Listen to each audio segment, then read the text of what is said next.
따라하시기 바랍니다. 본 그대로 오시리라. 본 그대로 오시리라. 본 그대로 오시리라. 본 그대로 오시리라. 본 그대로 오시리라. 본 그대로 오시리라. 이 아침에 은혜 나누고자 할 말씀 제목입니다. 이 세상에 살고 있는 모든 그리스도인들이 가장 보고 싶어하는 장면이 있다면 그것은 무엇일까요? 믿음으로 살다가 우리보다 앞서 천국에 가는 성도들이 가장 보고 싶어했던 장면은 무엇일까요? 그 대답이 오늘 본문 말씀입니다. 너희 가운데 하늘로 올려주신 이 예수는 하늘로 가심을 본 그대로 오시리라. 그래서 예수 안에서 구원을 받아 성도가 된 우리가 제일 보고 싶은 것은 예수 그리스도의 재림입니다. 찰스 웨슬리는 예수 그리스도의 재림에 관하여 이런 찬송지를 지었습니다. 우리 새 찬송가 174장이죠.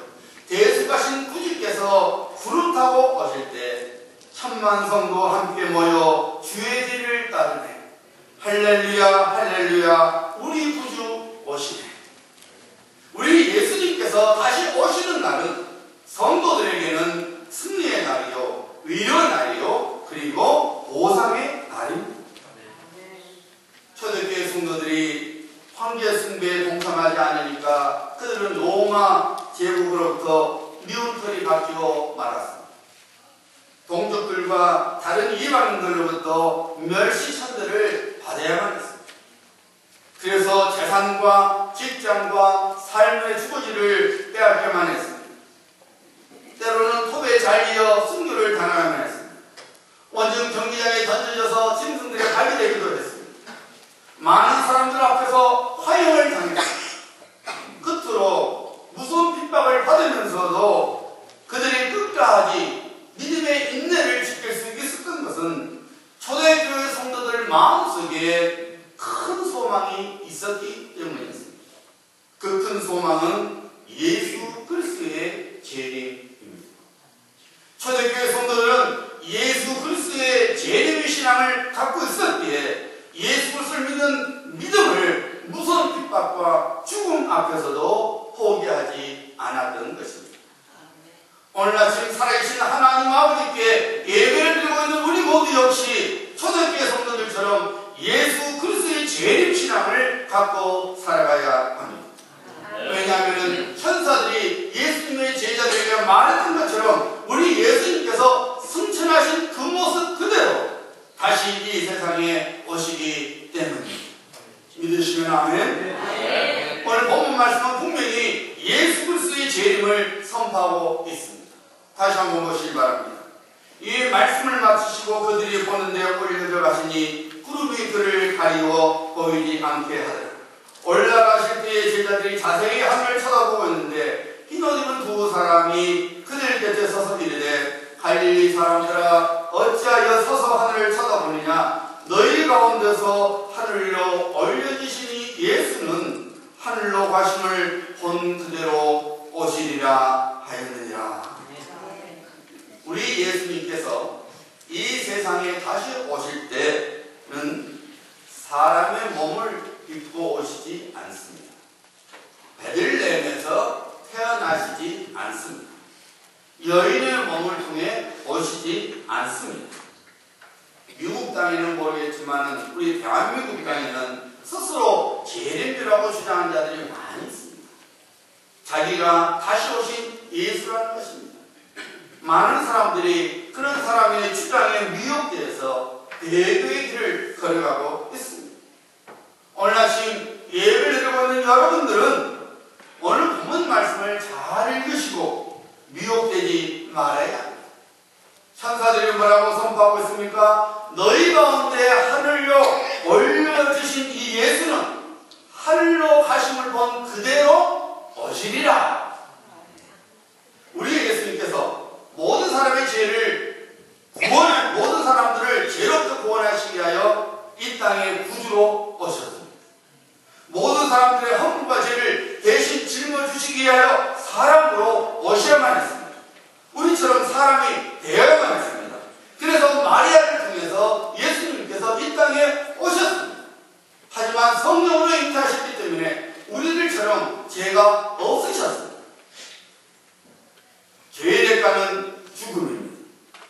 허물과 죄로 우리는 죽었습니다. 소망이 끊어졌고 영원한 형벌을 당해야만 했습니다. 허물과 죄로 죽은 우리가 살아나기 위해서는 누군가가 우리를 대신하여 죽어야만 했습니다. 성경은 분명히 선포하고 있습니다. 피 흘림이 없이는 제사함이 없다. That's right. 우리가 죽어야만 했는데 이런 우리를 죄로부터 구원시키기 위해서는 죄 없는 누군가가 피 흘려야만 했습니다. 다시 말씀드리면 죽어야만 했습니다. 그래서 우리 예수님께서 허물과 죄를 죽은 우리를 살리시게 하여 이 땅 위에 하나님의 사람으로 오신 것입니다. 그리고 우리를 대신하여 갈보리 십자가에서 피 흘려 죽어 주셨습니다. 이것을 믿는 자는 제사함을 받는 하나님의 은혜의 선물, 즉 구원을 받게 되는 것입니다. 우리 예수님의 첫 번째 오심은 죄 가운데서 모든 사람을 구원하시기 위해 사람으로 오셔야만 했지만 두 번째로 오실 때에는 예수님께서 죄인을 구하러 오시지 않습니다. 우리 예수님께서 두 번째로 오실 때는 이미 구원을 받은 그의 백성들을 데리러 오십니다. 그가 친히 예비해 두신 새 예루살렘 성으로 주님의 신부되는 성도를 데리고 가고자 오십니다. 그래서 이때는 인간이 아니라 하나님으로 오십니다. 그래서 승천하신 모습 그대로 다시 이 땅 위에 오시게 됩니다. 아버지의 시간이 되면 우리 하나님 아버지의 시간이 되면 우리 예수님께서 이 땅 위에 다시 오시게 되는데 하늘 보좌에 앉아 계시다가 우리 예수님께서 영광 중에 오시는 것입니다. 땅에서 태어나는 것이 아니라 하늘로부터 내려오십니다. 그러므로 이미 사람으로 와 있는 가짜 메시아에 미혹되지 말아야 합니다. 제가 크리스마스 새벽에 태어났습니다. 공교롭게도 제 아들 사무엘은 부활절에 태어났습니다. 그렇다 치더라도 저는 절대로 재림주가 될 수 없습니다. 왜 그렇습니까? 저는 이미 제 어머니 뱃속으로부터 태어난 사람이기 때문에 우리 예수님께서 다시 오실 때는 누구 여인을 통해서 태어나시는 것이 아니라 제자들이 본 그대로 영광 중에 하늘로부터 내려오시는 것입니다. That's right. 성도는 절대로 하나님의 말씀으로부터 벗어나지 말아야 합니다. 우리 신앙의 근거는 하나님의 말씀 외에는 그 어느 것도 되지 말아야 합니다. 다시 오실 예수 그리스도는 하늘로부터 내려오십니다. 여러분 한번 상상해 보시기 바랍니다. 천사장의 나팔 소리에 우리 예수님께서 영광 중에 하늘로부터 내려오실 때에 그것을 바라보는 우리의 마음이 어떨까요? 한국의 모 가수 노래처럼 심장이 바운스 쿵당 뛸 것입니다. 사랑하는 성도님들, 성경에서 선포한 대로 우리 예수님께서는 반드시 다시 오십니다. 우리 예수님의 제자들이 바라봤던 그대로 다시 오십니다. 핍박을 당하고 있던 초대교회 성도들을 위로하시기 위해서 우리 예수님께서 반보섬에서 유배된 사도 요한에게 많은 환상을 보여주셨고 그리고 말씀들을 주셨습니다. 사도 요한은 주님의 마지막 말씀을 이렇게 기록하고 있습니다. 요한계시록 22장 20절 말씀입니다. 이것들을 증언하신 이가 우리 예수님을 말합니다. 이르시되 내가 진실로 속히 오리라. 내가 진실로 속히 오리라 하시거늘 아멘. 주 예수여 오시옵소서. 오늘 아침 예배를 들고 있는 우리 모두는 사도 요한처럼 아멘 주 예수여 오시옵소서의 신앙의 고백으로 살아야 합니다. 왜냐하면 우리 예수님께서 그가 말씀하신 대로 반드시 이 땅 위에 다시 오시기 때문입니다. 그러므로 이 아침에 다시 오실 예수 그리스도를 소망 중에 기대하면서 우리들이 이 땅 위에서 어떻게 살아야 하는지를 생각해 봐야 합니다. 예수 그리스도의 재림의 신앙을 갖고 있는 우리들이 오늘날 어떻게 살아야 하는지를 오늘 본문 말씀을 통해서 오늘과 다음 주 두 주를 거쳐서 은혜를 나누고자 합니다. 다시 본문 말씀 읽어보도록 합니다. 11절 보시기 바랍니다.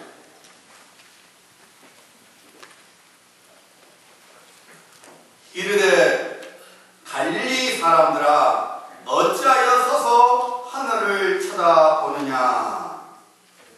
예수 그리스도의 재림의 신앙을 가진 우리들은 첫째로 거룩함을 잃지 말고 살아가야 합니다. 따라하시기 바랍니다. 거룩함을 잃지 말자. 거룩함을 잃지 말자. 여러분, 거룩함이 무엇입니까? 일반적으로 성도들은 거룩한 삶을 영적인 데에서만 생각하죠. 기도를 열심히 하는 것, 금식하는 것, 교회밖에 모르는 것, 예배를 부지런히 참석하는 것 등등. 그리고 그렇게 하는 사람을 영성 있는 사람이라고, 거룩한 사람이라고 칭찬을 합니다. 여러분, 기도를 열심히 하십니까? 대부분 그렇지 않습니다. 그러니까 기도를 열심히 하는 사람을 보면 야, 저건 참 믿음이 좋은 분이야 하고 말합니다. 여러분, 종종 금식하십니까? 대부분 하지 않습니다. 그래서 누군가 금식을 하면 와, 저분은 믿음이 참 좋은 분이야 이렇게 말합니다. 여러분, 교회밖에 모르니까? 거의 대부분 그렇지 않습니다. 그래서 누군가가 교회에 열심을 내면 야, 저 사람은 정말로 믿음이 좋은 분이야 하고 말합니다. 여러분, 예배를 열심히 드리고 계십니까? 대부분 이런 핑계 저 핑계 혹은 이런 사정 저런 사정으로 하지 않습니다. 그래서 예배에 열심히 참석하는 사람을 보면 저분은 신앙이 참 좋은 분이야 하고 말합니다. 저는 담임 목사로서 여러분 모두가 여러분이 생각하신 대로 기도와 예배에 열심을 내고 때로는 금식도 하고 교회 일이라면 열일을 절치하고 일을 하셨으면 하는 마음을 늘 갖고 있습니다. 하지만 성경에서 말하고 있는 거룩함은 그런 것을 의미하지 않습니다. 거룩함은 구별을 의미합니다. 이 세상에 살고 있지만 이 세상 풍속을 쫓아가지 아니하고 이 세상에 살고 있지만 이 세상 방식대로 살아가지 않는 것을 의미합니다.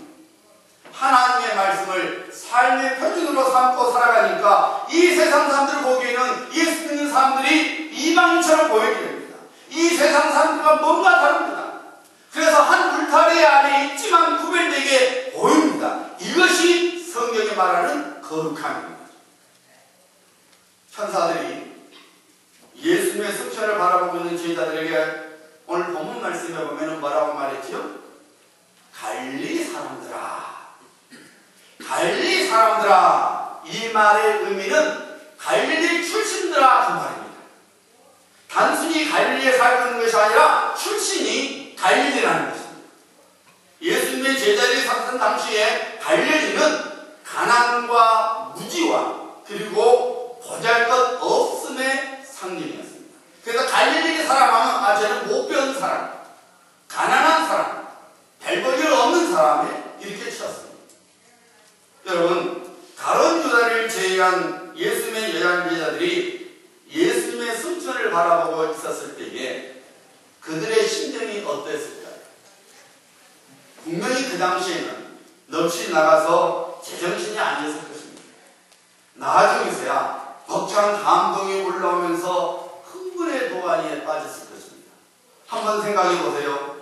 갈릴리 출신들인지라 세상으로부터 별 관심의 대상이 아니었던 그들은 요즘식으로 하면 노바디였어요. 아무도 아니었어요. 그런 그들이 예수님과 함께 무려 3년이라는 시간을 보내면서 가르침을 직접 받았을 뿐만 아니라 수많은 기적들을 경험했습니다. 십자가 위에서 죽으신 것을 봤을 뿐만 아니라 부활하신 예수님을 만났고 직접 대화를 나누고 누구든지 함께 음식을 먹었습니다. 이제는 승천하신 주님까지 보게 되었습니다. 여러분, 우리의 소원인 거예요. 단 한 번만이라도 좋으니 주님 뵀으면. 우리 소원이잖아요. 단 한 번만이라도 좋으니까 내가 주님을 좀 뵀으면. 그런데 여러분, 예수님의 제자들은 단 한 번이 아니라 3년 동안이나 예수님의 생애를 그들의 눈으로 봤어요. 직접 천국복음을 들었어요.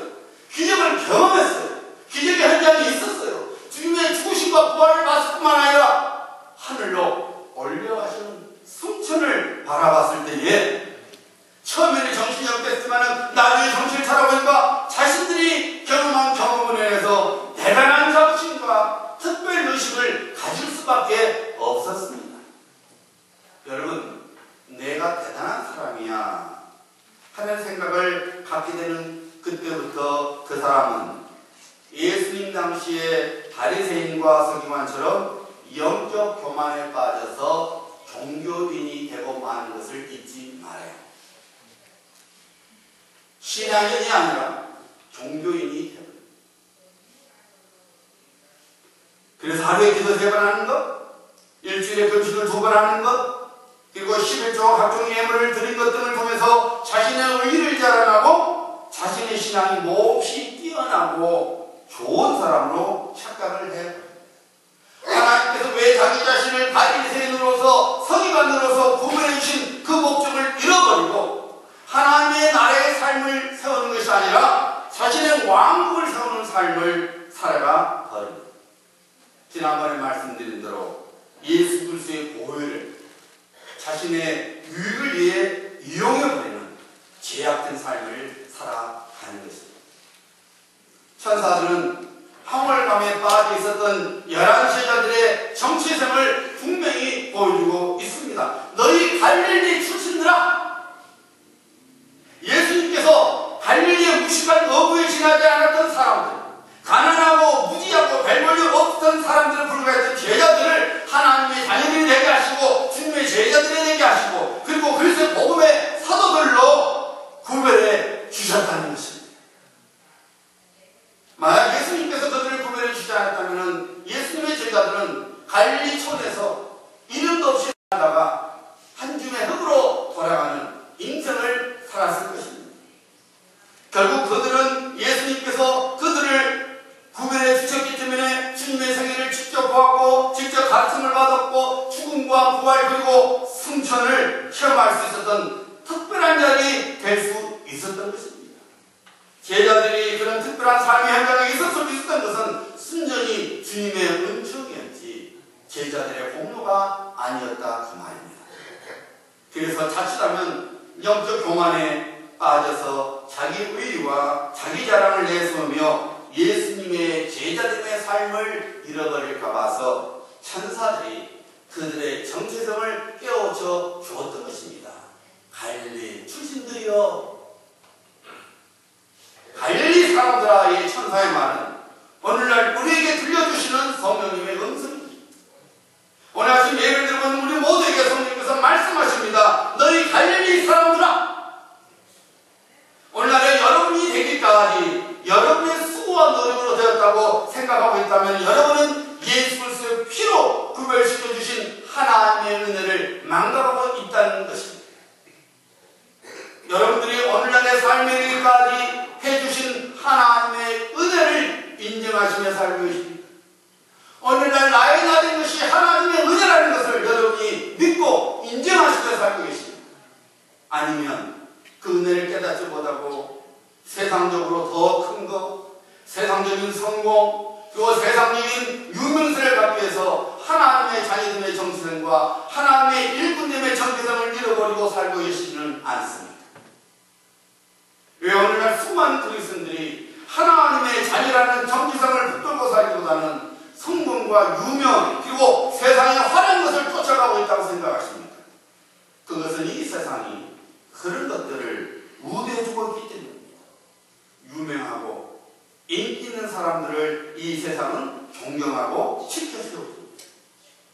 이 세상은 높은 권력과 성공을 우대해주는 것입니다.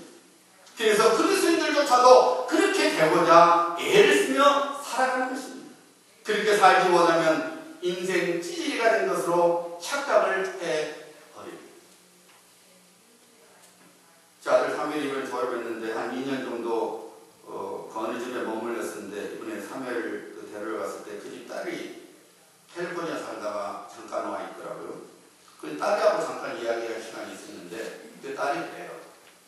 자기가 그 캘리포니아 토렌스 쪽 LA 인근에 토렌스라는 곳이 있는데 한국의 베버리 힐스라고 불릴 정도로 부자들이 삽니다. 그 동네는 벤슨의 차도 아니에요. 폴쉐, 람바기니 몇십만 불짜리 차만 타고 다닙니다. 그래서 접촉사고 나면은 엄청나게 돈 드니까 목사님 돈이 없어도 20만 불 이상 커버되는 보험을 살 수밖에 없습니다. 왜? 다 비싼 차니까. 만약에 접촉사고 나면은 일반 보험 가고는 커버가 안 되잖아요. 그럼 내가 내야 되니까 할 수 없이 20만 불 이상 커버되는 보험을 산다는 거예요. 교회 가면은 벤츠, 렉서스, 추기도 못 견뎌요. 전부 몇십만 원, 포르쉐 같은 그런 비싼 차들이 쫙 들어온다는 거예요. 얼마나 오해하게 가고 그러세요. 그분이 그래요. 따님이. 그런데 목사님, 담임 목사님이 기아 차 타고 다녀요.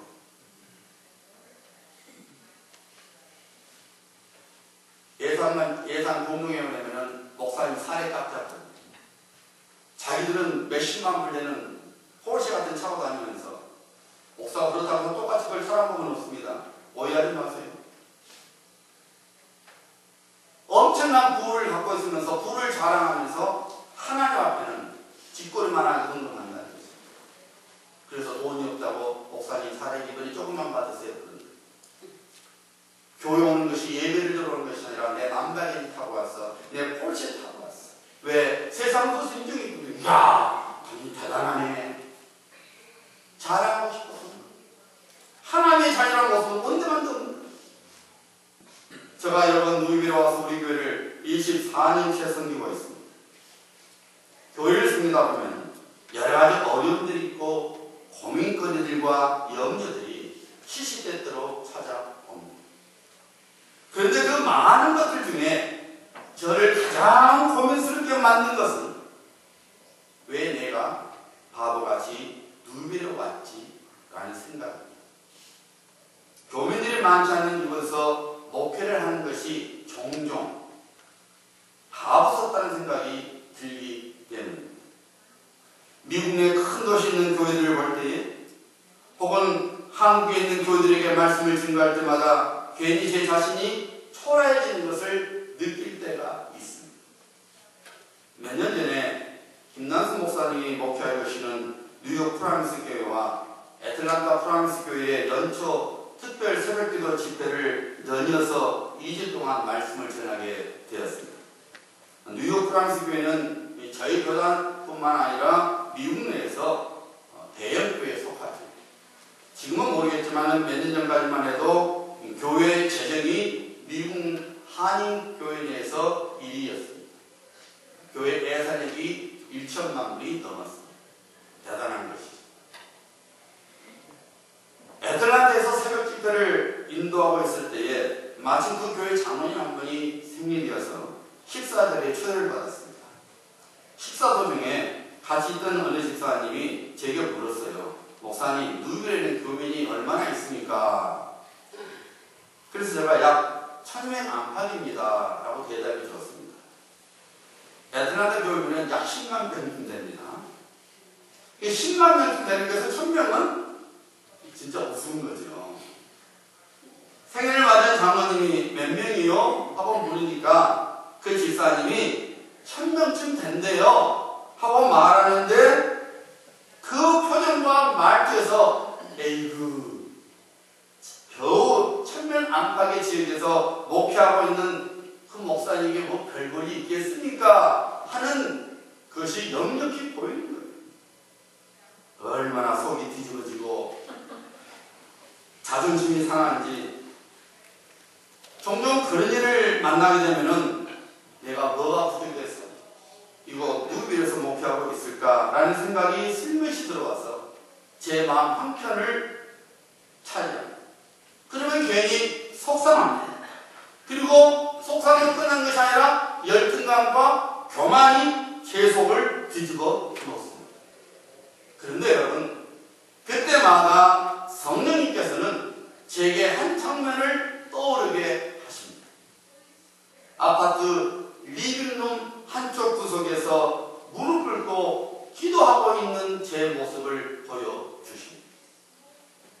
풀러 신학대학교에서 성경 공부를 마치고 인도네시아에서 신학교 교수와 사역자 양성 선교 사역을 하고자 했습니다. 그러나 하나님의 생각은 제 생각과 달랐습니다. 충분히 자격을 갖추고 있기 때문에 모 선교단체를 통해서 가게 될 줄 알았는데 하나님께서는 문을 닫아버렸습니다. 갈 수 없게 되었습니다. 워싱턴 시애틀에서 있는 신학교와 교회에서 저를 틀을 한다고 해서 갔는데 그것 역시 하나님의 뜻이 아니었습니다. 다시 LA로 왔는데 답답했습니다. 까마귀를 통해 먹을 것을 제공받았던 엘리야 선지자처럼 제 수입은 하나도 없었기 때문에 겨우 입에 풀칠을 할 정도로 하나님께서 다른 사람들에게 통해서 공급해 주셨습니다. 근근히 살아갈 수 있도록 하나님께서 주셨습니다. 그때 별로 좋지 않았던 아파트 리빙룸 한쪽 구석진 곳에서 하나님께 무릎을 꿇고 기도를 드렸습니다. 하나님, 제가 무엇을 하기를 원하십니까? 여러분, 풀로 신학대학 교회가 여러분 신학생활에서 세계적으로 내노라는 신학교입니다. 최고 신학교에서 공부관 시험을 했었는데 아무것도 못하면서 있으니 하나님 어쩝니까? 하나님의 뜻이 어디 있습니까? 굉장히 답답했습니다. 앞이 캄캄했습니다. 그때 제 마음속에 하나님께서 이런 생각을 심어주셨습니다. 종아, 나가는 것만이 성교가 아니다. 여기에서도 성교를 할 수 있다. 그리고 얼마 안 돼요. 우리 교회 임시 담임 목사를 맡고 있었던 박수홍 목사님으로부터 전화가 왔었고 교회 철병을 받아 오늘까지 목회를 하고 있습니다. 여러분이 생각조차 못하는 많은 자랑거리들과 어려움들이 있었지만 한 번도 그것 때문에 교만한 마음을 품어보지 않았고 한 번도 그것 때문에 동시에 못났다고 생각하지도 않았습니다.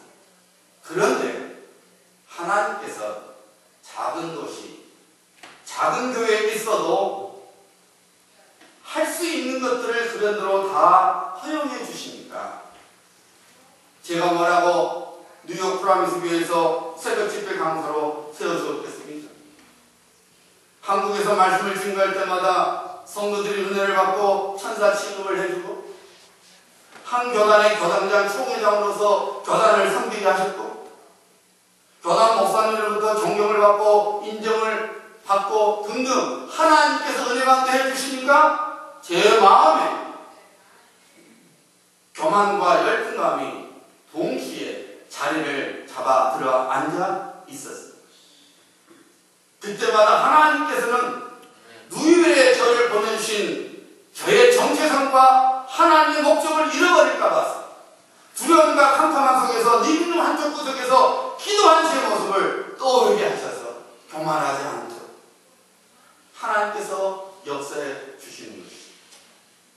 종종 이런 귀한 사실을 잊어버리고 코가 썩거나 빠질 때가 있지만 하나님의 은혜로 제가 여기 있음을 늘 인정하면서 목회하고 있습니다. 우리 교회를 여전히 섬기게 하시는 하나님의 의도와 제 정체성을 늘 하나님께 여쭈면서 목회를 하고 있습니다. 어느 목사님이 이런 말씀을 했어요. 우리는 오늘 정답을 알았다고 해서 내일 바로 그 정답대로 살 수 있는 인생은 아니다. 살아내려고 몸부림칠 뿐이다. 하지만 몸부림칠수록 내 안에서 큰 섬을 원하는 마음이 줄어드는 것이 느껴진다. 사람들에게 유명하고 인기 있는 사람이 아니라 하나님 앞에서 거룩한 종이 되어야겠다는 열망이 점점 커져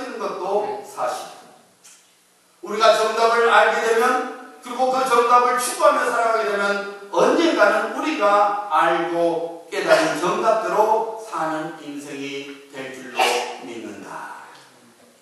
그리고 그 목사님은 정답이 디모데후서 2장 20절과 21절이라고 말했어요.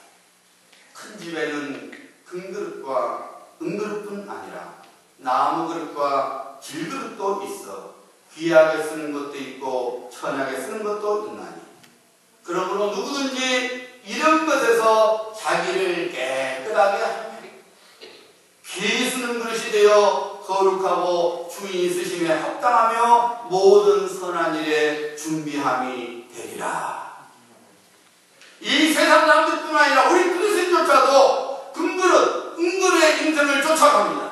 하지만 하나님께서는 금그릇, 은그릇을 사용하시는 것이 아니라 깨끗한 그릇, 거룩한 그릇, 구별된 그릇을 사용하신다는 것입니다. 이것은 우리 주님께서 다시 오실 때에 하나님의 자녀로서의 정체성, 하나님의 일꾼으로서의 정체성을 깨닫고 하나님의 의도와 뜻대로 구별된 삶을 살았던 성도들을 손잡아 주신다는 것을 의미합니다. 어느 목사님이 딸에게 신앙으로 키우기 위해서 딸아 이렇게 하라 저렇게 하지 마라 하고 말하면 딸이 이렇게 말한대요. 아빠 에브리바디가 다 그렇게 해요. 미국에 사니까 한국말 우리말 섞는 딸아 이렇게 해. 그러면 아빠 에브리바디가 다 그렇게 해요.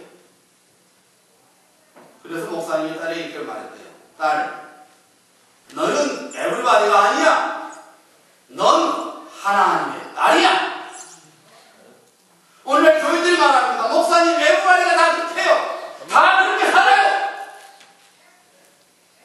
여러분 그렇잖아요. 목사님 다 그렇게 살아요. 에브리바디가 그래요. 이번 워싱턴 DC에서 제 연기가 비싼 어느 한국 남자분이 제게 이렇게 말해요. 어르신 뭐가 필요하십니까? 조금 캄캄했어요. 근데 그 말이 분명히 나쁜 말은 아닌데 기분이 묘한 거예요. 저보다 젊은 사람이 말했으면 내가 이해를 해. 분명히 쟤랑 연배가 비슷해요.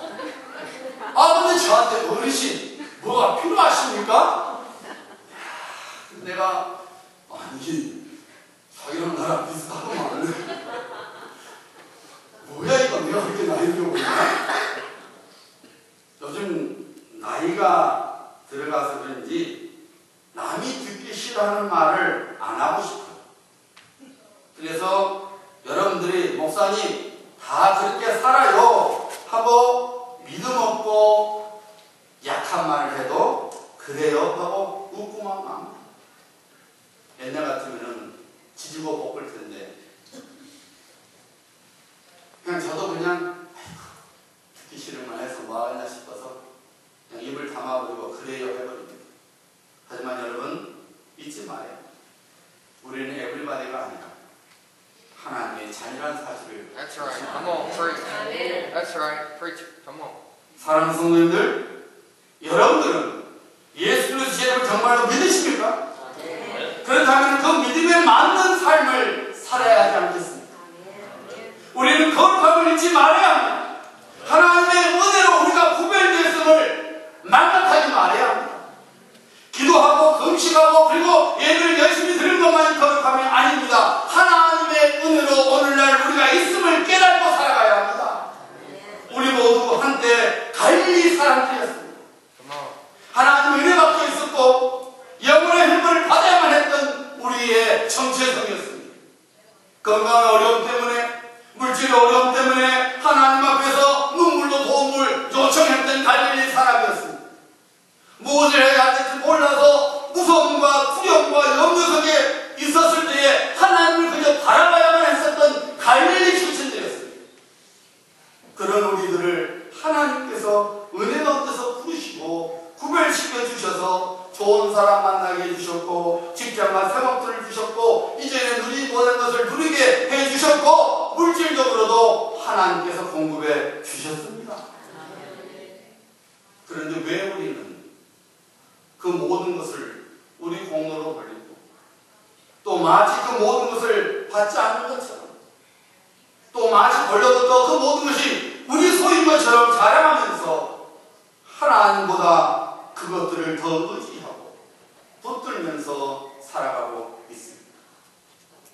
하나님의 은혜로 오늘날에 그 자리에 있는지 이 자리에 있는지를 모르고 왜 하나님을 여러분의 지갑 속에 있는 돈보다 더 하찮게 여기면서 살아가고 있는 것입니다.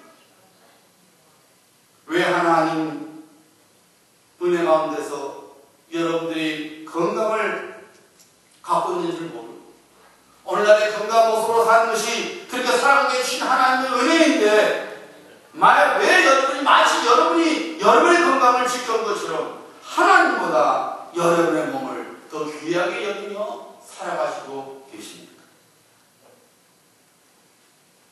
하나님께서 여러분에게 하나님과 교회를 섬기도록 귀한 직분을 주셨는데 왜 여러분은 다 그렇게 살아요 하면서 하나님의 소명을 휴지 조각처럼 시급에 버리면서 살아가고 있습니다. 그것은 우리들이 하나님 앞에서 갈릴리 사람들이었던 것을 잊어버리고 있기 때문에 그렇게 불러주신 하나님의 마음을 무시하고 이 세상 사람들처럼 나 자신의 욕망을 채우기 위해서 나 자신의 만족을 채우기 위해서 마치 구별되지 않는 것처럼 마치 구별받지 못한 사람들처럼 에브리바디가 그렇게 해요 하고 말하면서 우리 식대로 살아가고 있음을 회개해야 합니다. 오늘날에 여러분이 어떤 자리에 있든지 하나님의 은혜로 여러분이 그 자리에 계시는 것이지 하나님께서 불러주시고 구별시키시기 때문에 그 자리에 있는 것이지 원래부터 여러분의 것이 아니었어요. 여러분의 수고로 된 것이 아니었어요. 우리는 하나님 앞에서 갈릴리 출신이었던 것을 알아야 돼요. 하나님 도와줘야 됩니다. 도와주셔야 됩니다. 하나님 분이 없습니다 하고 부르짖었던 그때를 잊지 말아야 한다면 우리 모든 거룩함을 회복해야 해요. 우리들이 갈릴리 사람이었음을 늘 깨닫고 살아가야 합니다. 그래서 교만하지 않고 겸손함으로 하나님께서 우리에게 주신 사명을 우리 가정에서 우리 직장과 생업장에서 우리 교회에서 그리고 우리 지역사에서 이루어나가는 삶을 살아가야 합니다. 이런 삶을 살아가는 사람이 예수 그리스도의 죄인의 신앙을 갖고 있는 성도입니다. 이런 성도님들이 하나님을 기쁘시게 드리고 하나님의 선한 일을 이루어 나가는 것입니다. 그래서 우리 예수님께서 다시 영광에 오실 때에 그 사람의 손을 잡아주셨습니다. 영광의 자리에 들어가게 해 주십니다. 우리 모두는 하나님께서 우리를 은혜 가운데서 구별시켜 주시고 그의 자녀로 삼아 주시고 일꾼으로 삼아 주셨습니다. 이 귀한 사실을 붙들고 살아가는 것이 거룩함입니다. 여러분의 거룩함을 언제 어디서나 드러내며 살아가시기를 우리 주 예수 그리스도 이름으로